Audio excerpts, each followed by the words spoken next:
Chaque jour, Charles et Carole vous présentent la leçon de l'école du sabbat.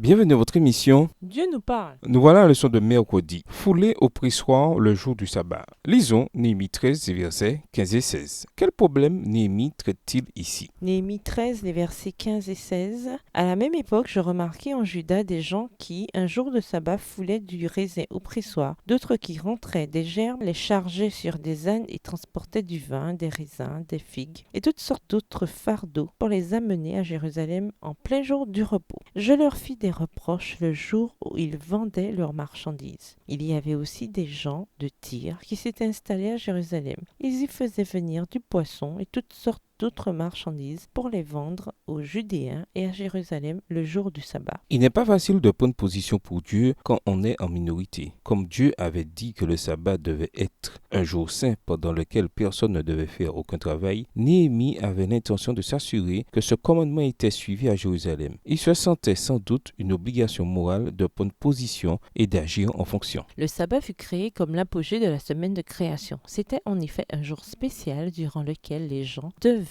être renouvelés et recréés en passant du temps avec Dieu, comme ils ne peuvent pas le faire quand ils sont occupés à vaquer à leurs occupations ou activités habituelles. On dit que plus qu'Israël gardant le sabbat, c'est le sabbat qui gardera Israël. L'idée, c'est que le sabbat du 6e jour était et demeure un moyen fort de contribuer à garder la foi vivante chez ceux qui, par la grâce de Dieu, cherchent à l'observer et à profiter des bienfaits physiques et spirituels qu'il nous offre. Lisons Néhémie 13 et versets 17 à 22. Que fait Néhémie pour faire cesser les échanges commerciaux le jour du sabbat? Néhémie 13 versets 17 à 22. Je fis des réprimandes aux grands de Juda et je leur dis, que signifie cette mauvaise action que vous faites en profanant le jour du sabbat? N'est-ce pas ainsi qu'ont agi vos pères et n'est-ce pas à cause de cela que notre Dieu a fait venir tous ces malheurs sur nous et sur cette ville? Et vous attirez de nouveau sa colère contre Israël en profanant le sabbat. Puis j'ordonnai qu'on fermât les portes de Jérusalem avant le sabbat, dès qu'elles seraient dans l'ombre, et qu'on ne les ouvrit qu'après le sabbat. Et je plaçai quelques-uns de mes serviteurs aux portes pour empêcher l'entrée des fardeaux le jour du sabbat. Alors les marchands et les vendeurs de toutes sortes de choses passèrent une ou deux fois la nuit hors de Jérusalem. Je les avertis en leur disant, pourquoi passez-vous la nuit devant la muraille? Si vous le faites encore, je mettrai la main sur vous. Dès ce moment, ils ne vinrent plus pendant le sabbat. J'ordonnai